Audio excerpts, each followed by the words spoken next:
should we discover or discuss non-suicidal self-injury? And I'll get into the numbers, the statistics, the alarming piece of it.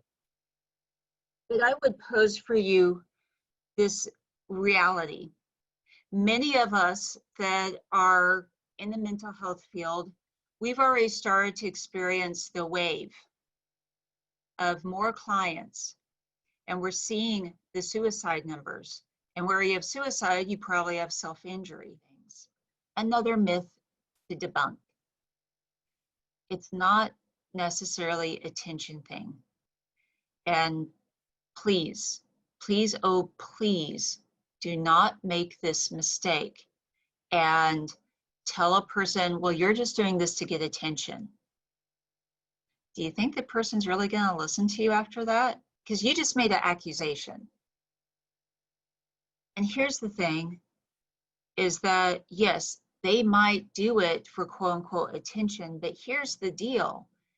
If someone had to go to that level to get attention, don't they still need our understanding? They don't need judgment. They need understanding, because they felt they had to go to that level to get someone to listen to them. So types of self-harm.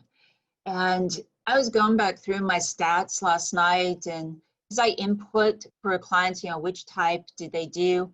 And I was thinking, like, I think there are one or two I have to add in there, because I didn't include stabbing. And I had an individual that they stabbed themselves.